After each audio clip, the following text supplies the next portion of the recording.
Hello and welcome to the Hey Boomer Show. My name is Wendy Green and I am your host for Hey Boomer. And Hey Boomer is the podcast where we go beyond the surface, sharing real talk about aging well. I hope everyone had a really nice Mother's Day, however you spent it, whoever you remembered. I was lucky. I went on a hike with my son and his family. It was a gorgeous day, absolutely gorgeous. And we hiked to a waterfall. It was a fairly technical, strenuous hike, but so much fun. And fortunately, I did not find any ticks on me. We did see a snake slithering away over some rocks, but we really had a wonderful time. When I lived in Northern Virginia, my husband had a small cabin in the Shenandoah Wilderness, and he used to use it to access hunting and fishing. And we'd go up there and hang out and explore the streams and the trails. And at night, we'd build a bonfire and just sit around and enjoy the quiet. There was no running water in the cabin. We had an outhouse, but we really did love that place. So one summer, probably around the year 2000, we had plans to go away for my birthday. And suddenly he started complaining about this like really awful headache. It was really so bad that he couldn't stand it. Nothing seemed to help. And it got so intense and he got really scared. So we went to the ER and they admitted him for tests. They gave him morphine for the pain. That's how bad it was. So since it was a headache kind of thing, they did CAT scans, they drew spinal fluid, they did all kinds of tests, anything they could think of to see what could be the problem with the head or the brain that was causing those problems, and nothing showed up. So after a day or so, and the pain seemed to ease up, they sent him home, but it came back. And we were back to the hospital for more tests. And this time they put him on the floor with cancer patients. And so he was absolutely convinced he had some kind of brain cancer. Still nothing showed up. And so one day I was reading the Washington Post, because that's the newspaper up where I lived, and they mentioned something about tick-borne illnesses. So I went to the doctor and I said, we spend a lot of time at this cabin and he hunts and fishes out there. Could it have been a tick bite? Fortunately, the doctor was suspicious, listened to me, and so he called it an infectious disease doctor. And the first test they ran, still nothing showed up, but they told us that sometimes it doesn't show up right away. So they ran the tests a couple of days apart, and sure enough, it was Lyme disease. So they were continuing to treat his headaches with morphine, which definitely worked, but it also just completely knocked him out.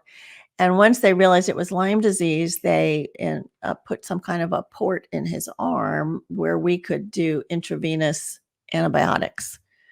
So they sent us home to do the antibiotics at home. We had to do them for about a month.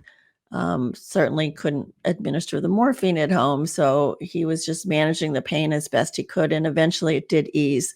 And we were lucky that it was diagnosed fairly quickly. This is not often the case. In my conversation today with Dorothy Leland, who is president of LymeDisease.org, we're going to learn so much more about this nasty disease. LymeDisease.org advocates nationally for Lyme disease patients. Dorothy joined the organization after her then teenage daughter became seriously disabled by Lyme disease in 2005. And she's written 2 books about Lyme disease and spearheads the LymeDisease.org's public education efforts. So the book she co-wrote with her daughter is called A Teen's Journey Through Lyme Disease. And it's based on a journal that her daughter Rachel kept during the worst part of her illness. And the book tells not just Rachel's story, but also that of her mother as they navigated the tricky waters of trying to get properly diagnosed and treated for Rachel's symptoms. The second book, also co-authored by Dorothy with Sandra Berenbaum, who is a psychotherapist who helps families who've been impacted by Lyme disease, is called When Your Child Has Lyme Disease, A Parent's Survival Guide. But before I bring Dorothy on, I want to mention our sponsor, Road Scholar. So participating in a Road Scholar trip, it might introduce you to nature, history, river cruises, biking tours, art, music, food, new friends. It's just so amazing. And whether you're a solo traveler or traveling with a partner, you will find a program that fits you and your abilities. Road Scholar programs are all inclusive. They're from expert-led lectures and field trips to lodgings, most meals, gratuities, and group transportation. They handle all the details and all the costs incurred during the programs, including some of those you might not anticipate. So check out all that Road Scholar offers today by going to roadscholar.org/heyboomer and tell them you heard about it here on Hey Boomer. And if you're ready for real talk about aging well, or if you're confused about all the differing information about health and finances and family dynamics and all that other stuff that comes at us all day, every day, or if you sometimes worry about slowing down and feeling forgetful, well, once a week, I share my thoughts with you on any number of these topics. I source articles from some of the smartest people and sites that I know. I share some of the challenges and opportunities that I experience and how I manage them. So if you're ready to easily access insights to help you feel better about this time of your life, go to heyboomer.biz and click on Connect with Us to subscribe to the newsletter. And remember that I love your comments. I love your comments live in the chat. I'd love to see you comment and rate and review on Apple, Spotify, LinkedIn, anywhere that you listen to the show.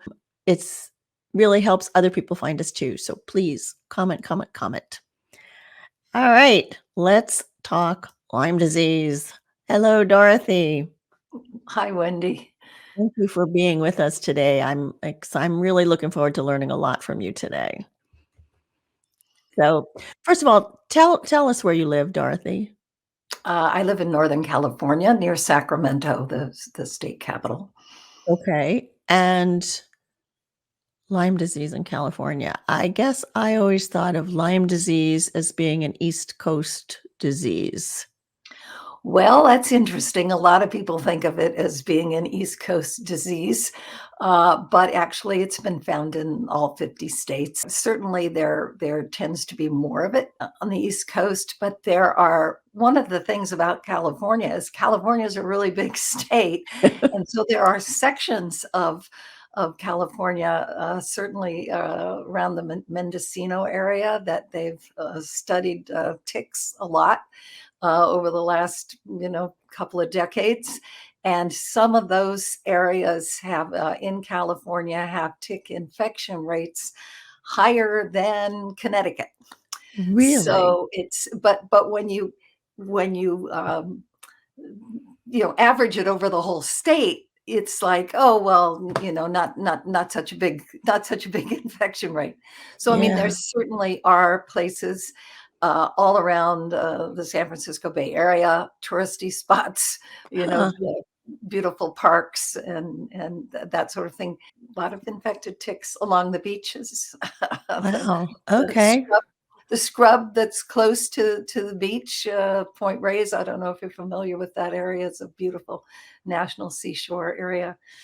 The thing is, you can get bitten by a tick anywhere. Ticks are carried by birds and mice and other little critters that move around. Yeah. And so it's something that you just need to be aware of. It was Yeah. not on my radar screen at all after, most of my life living in California. It wasn't on my radar screen at all. Well, I'm sure. And I mentioned your book with your daughter, Finding Resilience: A Teen's Journey Through Lyme Disease. So I want you to tell us that story. How old is your daughter now? She's 32 now, but Okay. And when did when this she was happen? Yeah. when she was 13, she was in 7th grade, and she was a soccer player. And one day she fell and hurt her wrist in a soccer game. And kids that play sports get injured sometimes, but it was a weird thing where although there was nothing seemingly wrong with the wrist, it seemed to just set off body-wide pain, Huh. just intense pain. She was soon in a wheelchair. She couldn't From a walk, wrist injury. seemingly, seemingly. And it was very weird. There were other weird symptoms. It was she would be hot and cold. Like one foot would be ice cold to the touch. Another one, well, the other one was hot to the touch. She Huh. would feel like she had little electrical bolts going through her body. And it was very weird. And when we went to the doctor, just as you said in your experience, they tested the kinds of things that they test for. And oh, this is all normal. There's nothing wrong with this child. She's racked in pain. That's And normal. but it was very hard. It was almost a year before we found out that it was in fact Lyme disease and co-infections. Something that I would say, just as a layperson, in responding to what you said about your husband's experience, I really wonder if he was ever evaluated for co-infections, which are No. other pathogens that the tick can carry more than one bad thing with it when it bites you, and you can get more things. And often that real severe headache, again, this is anecdotally, but my sense of that is often with co-infections of Hmm. various kinds. So And how did so, you ever get the doctors to finally test for a tick disease? Because they're probably like the rest of us. California? No, we don't have that. yeah, well, we certainly got that. We certainly got that reaction from people.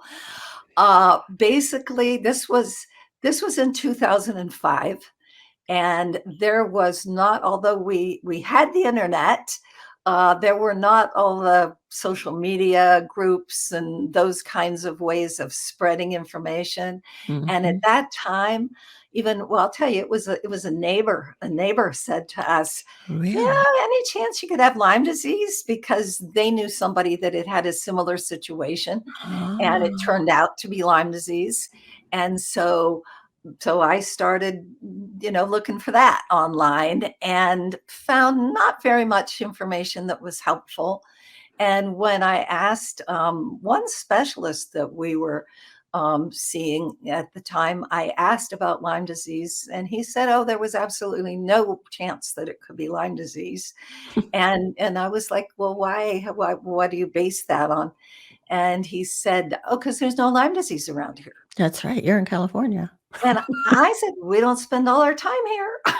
We travel, we go camping, we go hiking, and, it was just, "No, no, no, there's nothing around here." And at the time, I thought that was very weird, but I thought it was weird, like that person was weird and we were in a weird situation. In time, I would find that weirdness was very widespread. And I hear from patients still, people with Lyme disease or reason to believe they might have Lyme disease that are told, nah, there's no Lyme around here. There have been people that have called the advice nurse for their health plan and said, gee, I was just bitten by a tick. And they say, oh, well, you don't have to worry about Lyme disease because there's no Lyme disease around here. But it's very frustrating. And so one of the things that my organization does and other patient advocacy organizations do is try very hard to spread the word, Spread the word. to bring awareness. And May is Lyme Awareness Month. It's actually observed throughout the world now in different Oh, is countries that right? because Lyme disease is a global problem. It can be found throughout the world. Now, if we could talk a little bit about ticks, Yeah. there's different kinds of ticks, and Okay. different kinds of ticks can carry different diseases. Some of them can carry the what's commonly called a deer tick or Western black-legged tick is what would carry Lyme disease in California, but it can also carry these other Babesia, anaplasmosis. There's all of these other co-infections. So often the term is just tick-borne diseases. Hmm. And the thing is, you can have, some people say, oh, well, it's not, this particular tick, so you don't have to worry about this or that. Well, that particular tick might not carry Lyme disease, but it might carry something else you're not interested in having. Yeah. So So let I me. the average person, you just don't want anything to do with any tick. Right. You don't Right. have to And worry it's so this kind I or don't that. want I don't want to scare the audience, right? Because I advocate getting out in the woods and getting out in nature and hiking and forest bathing and smelling the flowers and all of that, right? So let's talk about prevention. How do we get out there safely? Okay. Well, the first thing I say is that you need to be tick aware. You have to know that it's a potential problem. As I said, I was oblivious. I knew nothing. I knew nothing about it. So you need to know that, ticks are itty bitty little bugs that can be on plants, can be in leaf litter on the ground, and can be on the lower part of tree trunks. And so carrying firewood, they can be in downed logs and firewood. So first of all, you want an awareness. You want an awareness that that sort of thing exists and that you should be concerned about it. And then what can you do to protect yourself? Well, when you're going out and you're going to be out in territory where that could happen, is that you can wear protective clothing. And part of it is just being covered up, long pants, not walking barefoot through grassy fields, as delightful as that might be, in other ways. You wear protective footgear and you wear, long pants and long sleeves. Your face and other areas of skin that are exposed, you can put bug repellent on it. And there are different kinds, and many people don't want to use DEET. And although the government still recommends DEET, but there are non-DEET products that are effective. There's one of the ingredients is picaridin and lemon eucalyptus oil, and which lemon eucalyptus is a thing. It's not lemon and eucalyptus combined. It's lemon eucalyptus oil, and Right. there are products that have that. You want to protect yourself that way. The other thing is it goes along with awareness is to do tick checks. And particularly if you're wearing light colored clothing, it's easier to note if there's a tick on you. Mm. But I think it's really important to recognize that the nymphal ticks, the young ones are really small. They're the size of a poppy seed. Mm. And they look like a little speck of dirt. It would be easy to miss. Hmm. In terms of one of the best things you can do when you get home from, let's say you've been out in the woods hiking and you come back, is take a shower, soap up, and run your hands all over your body with the soapy hands, because you'd be more likely to notice a little bump. And if there happened to be a tick on you that was not attached, the shower would wash it away. If it's attached, the shower's not going to wash it away. But your soapy hand running over it might find something that, say, on the back of your leg that you wouldn't have otherwise noticed. It's important to remove it properly. And depending on where it's located on your body, you might need somebody else to help you. If it's the middle of your back or something, kind of hard to Hmm. use tweezers back there. Yeah, yeah. Pull firmly. And sometimes there are, for years, there have been old, sort of what they call old wives' tales Yeah. about, smother it with gasoline. Watched some television show once where they were saying, oh, they had ticks and they put gasoline on it, or separate from the gasoline, they burned the tick with a match. Yeah, I've heard that Or, one. and it's just like, no, don't do that. don't Just don't do pull those it straight out with a vibes. tweezer, huh? And so, but also, if you smother it with, say, Vaseline, we're told that from researchers that the ticks can regurgitate whatever bad stuff they have in them, and so that's not advised either. So tweezers, pull it out. You also mentioned, protective clothing. So you Yes, yes. Now, something that I personally do, and members of my family do, you can buy clothing that has already been treated with a substance called permethrin, which is derived from chrysanthemums. Oh, And it's on, you can buy clothing that has already been treated, or you can buy like a can of it to spray, hmm, and you can spray it on your clothes and your boots, your okay. hiking boots, yourself. And it doesn't last. My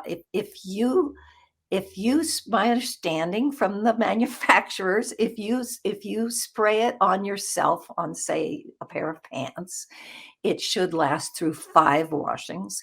If you buy the kind that has been already put on by the Treated. Uh-huh. manufacturer, it's supposed to last 70 washings. And Wow. so what my husband and I do is we have a set of clothing that's what we wear when we go hiking. We wear those pants, we wear, that shirt and socks, and we periodically And a treat hat? our You wear a shoes. hat too? I wear a hat, yes, Yep, that yep, I have one that has been treated. treated.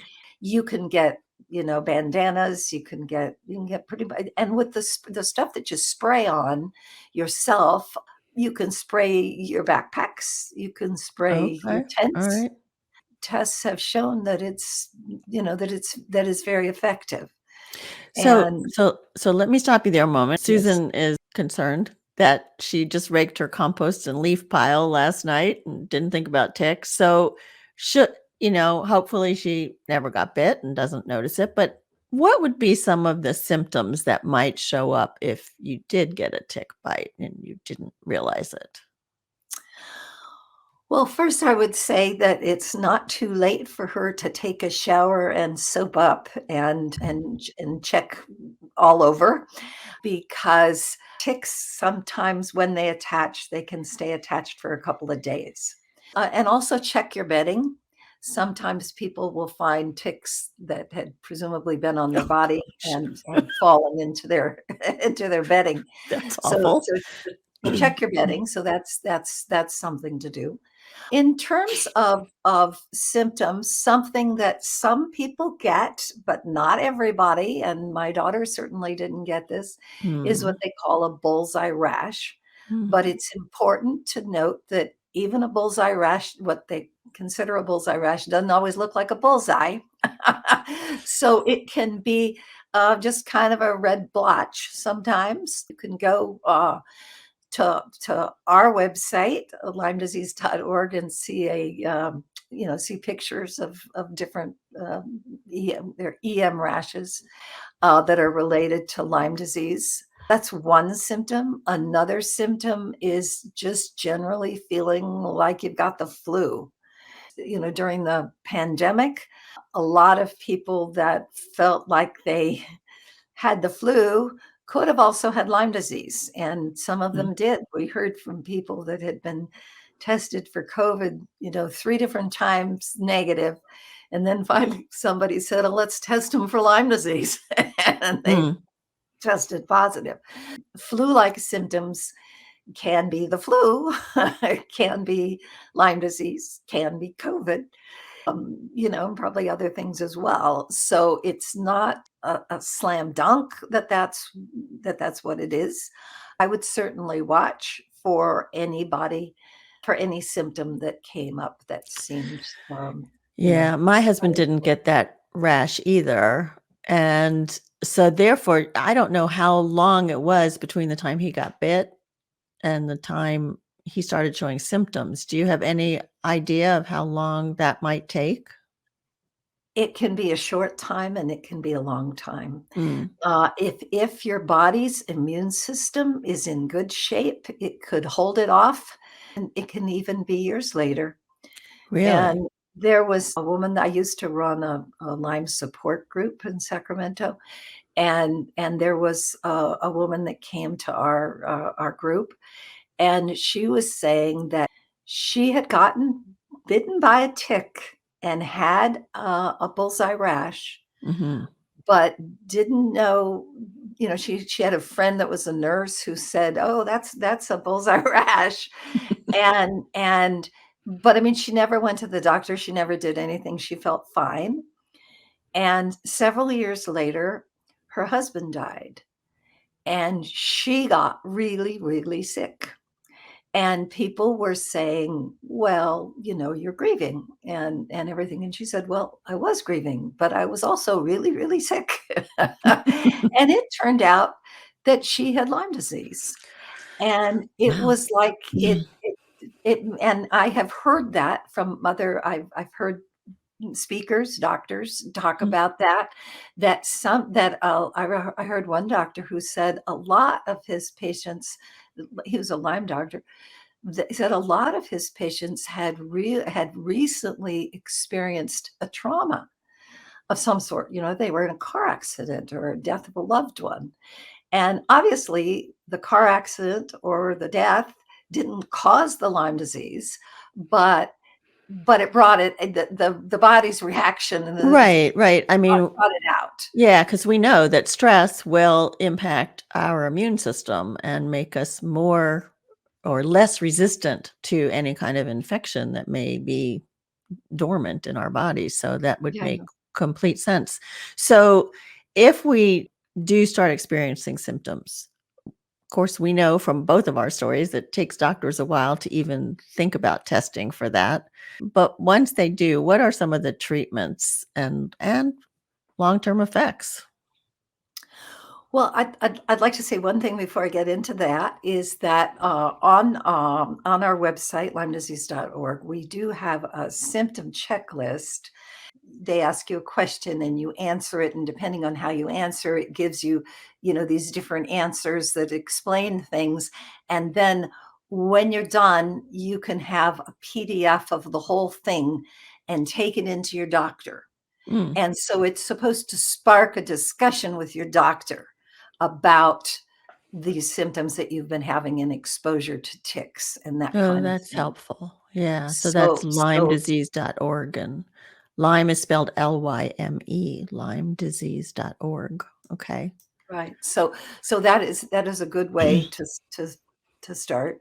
Generally, if you are diagnosed with Lyme disease, generally the mainstream medicine will start out by giving you antibiotics. It's often doxycycline. Sometimes it's other antibiotics, depending, obviously, it depends on a person's own, health as to what, some people are allergic or whatever. There are herbal treatments. Some people find that there's herbal treatments that are sort of supportive of the immune system and that kind of thing. And you can be doing that, in conjunction with antibiotics. Unfortunately, it's still controversial in terms of how it should be treated, Mhm. and I was really helped a lot by at that I told you this was before there was all the social media that's available today, but that on there were some online support groups, and that's how I found information, and it's not that you believe everything you're told, but it can point things out to you and ways to find information that you need and ways to talk to your doctor. Frank, my husband, was fortunate that we were diagnosed early, but I understand that some people have, like, long-term effects of Lyme disease that can last for years. Is that right? Well, that is certainly the experience. That is certainly the experience of a lot of Lyme patients. That is something else that is controversial in the medical world. Unfortunately, shall we say, the powers that be have for years said that, Lyme disease can't persist beyond a short course of antibiotics. You take a short course of antibiotics and you're done. And unfortunately, there's a lot of people that is not their experience. And one thing that has been really brought this to the forefront is COVID and how some people have COVID, they feel terrible, but then they get better and they're fine. And other people have COVID and they don't get better and they don't feel fine. Mhm, And they call it long COVID. And mhm. so, what is becoming to be recognized, even by some of the mainstream folks, is that it isn't just COVID, it's long COVID, it's long Lyme, it's long ME/CFS, chronic fatigue syndrome, long fibromyalgia. There's Mhm. a whole lot of what is coming to be called infection-associated chronic illness. Hmm. And so there are, there's medical research that is starting to really look at that as this spectrum, this sort of whole package of things that can happen to people. And Mhm. I think that that's the right direction to go through.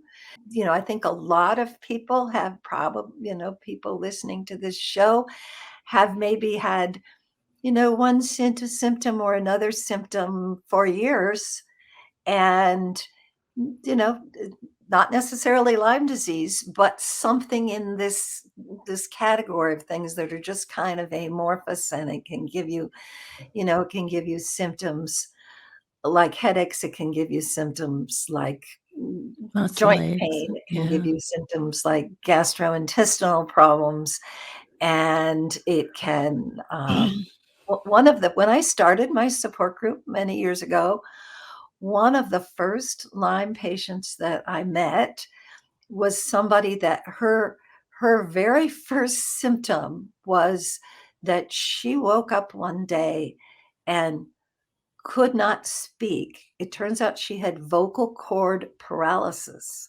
Oh my. Now, that is not I would not say that is a common symptom of Lyme disease, Yeah. but when she finally got they figured out what that was and she got treated for it, she got her voice back. Hmm. And so one of the things uh, about Lyme and related things is that it can cause crazy stuff. Sometimes people will say to me, "Oh, Dorothy, you think everything is Lyme disease?" Well, yeah, Yes, you probably do because there's an that's what you element of think truth about. to that. That sometimes, that sometimes there are these, underlying conditions Mhm. that, you know, end up manifesting themselves in very weird ways. Yeah. Okay, so I think we have sufficiently scared everybody. So let's oh wait, I have two people asking, how's your daughter? Does she still have long-term effects or is she all better now? My daughter is doing very well, Oh, good. and, she was in a wheelchair for 3 years, from age 13 to 16, but Wow. she took snowboarding lessons this last this last winter. She is I would say she has to be careful with her health. She has to make she goes to bed early. Uh-huh. Has to make sure she has good, rest and that she eats well. But that's something we all should be doing. Right. Right. And I think that many times when people are better from Lyme disease, they take these well, there's different reactions. Some people are like, "Well, I wanna go over and just do absolutely anything I could," Mm. and, sort of don't worry about the consequences. But I think a lot of times people find themselves, paying attention to their nutrition and making sure they get adequate sleep and exercise and those kinds of things. But actually, she's doing very well. Okay, we're glad to hear that. So, um, we still wanna get out and play in the woods and Yes, we do. do our Yes, we do. We wanna so wear our yeah, 3 prevent takeaways. untreated clothing, and we want to, you know, not not get down and roll around in leaves. I'm sorry, I know some people like to do that.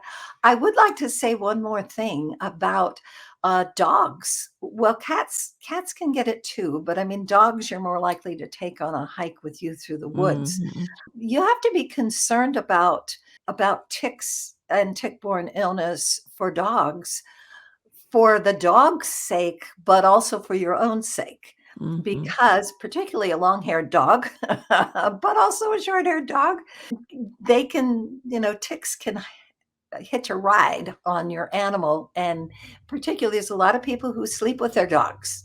If there's a tick that's on your dog and it's not attached, it's kind of walking around, and particularly if you're sleeping in the same bed, it might take a walk That's and right. come on over to you. So you wanna dogs need to be checked, given flea and tick collar and, preventions.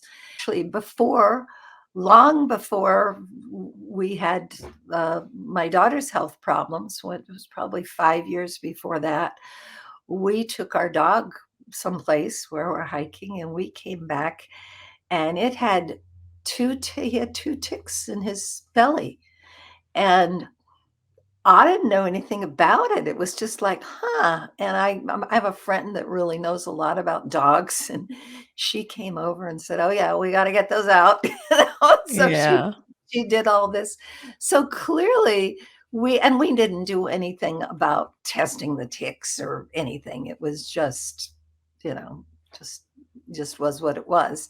But that was something that we didn't talk about. When if you find a tick on yourself and you remove it, it's possible to get it tested for pathogens. There are a number of places you have to pay, but there's we have a list of those places on our website as well. Okay, so leave us with 2 or 3 takeaways so that we can go thrive in the nature and enjoy the beauty that's around us. You are going to take you're going to have a positive attitude, that you're going to go out and you're going to enjoy nature while at the same time taking care of yourself. You're going to wear your protective clothing, and you're going to put some insect repellent on the area, that just like you'd put, sunscreen or anything else. And you're going to check yourself. You're going to check yourself when you get back. You're going to take a shower, and you're going to soap up and just rub your hands all over, looking for little bumps that didn't used to be there. Okay, that's great. So the intention today was to provide all of you listening with insight and knowledge that will reduce your anxiety about getting out into nature. And I think Dorothy gave us so many ideas about what could potentially happen, but also to know how to be safe and prevent, um, and to how to check yourself. So I think that was all very important information, and we can still get out and enjoy the beauty. And all of these links are available on her website, lymedisease.org, and they will also be in the show notes. So thank you for that, Dorothy. That was very informative. You have so much knowledge about this, so I appreciate you taking the time to be with us. Happy to do it. Thank you. I also want to remind people that when you are planning a vacation, think about Road Scholar. Go to roadscholar.org/heyboomer and look at all the trips they have to offer, both in person and online, if you feel like you can't really travel right now. And when you are thinking about, what should I do about aging well? And what are some of the questions that you have about that? Go ahead and subscribe to the newsletter by going to heyboomer.biz and click on Connect with Us. All right. So I also wanted to remind you, 2 weeks. 2 weeks is Memorial Day, and I've got some exciting news I'm going to share with you on Memorial Day. So you may have already noticed some of the changes in the podcast, like the new opening music and the monthly themes where we're digging deeper. So I'm going to do a short episode on Memorial Day to tell you where all of this is going. So stay tuned for that. And next week, we're talking about stroke awareness, because May, besides being Lyme Disease Awareness Month, is also Stroke Awareness Month. And this is a super important topic as well. So if you saw in my newsletter this past week, where I was like, I am desperately looking for somebody to talk about stroke awareness. Well, thank you, the University of Pennsylvania Medical School. They have found somebody for me. His name is Dr. Chris Favela, and Chris is a stroke neurologist and assistant professor at the University of Pennsylvania, where he's also the director of the Non-Invasive Cerebral Hemodynamic Evaluation Center. Whew. So we're going to talk about stroke symptoms, stroke treatment, stroke prevention, probably a million questions and thoughts and warning signs and all of that will come up. So you definitely want to tune in for that. So each episode of Hey Boomer is an invitation to listen, learn, and apply the wisdom that you gained from that episode to your own life. The path ahead may not always be easy, but it's traveled best with the support and shared insights that you get here on Hey Boomer. Thank you, Dorothy, so much, and enjoy the rest of your day, the rest of this year.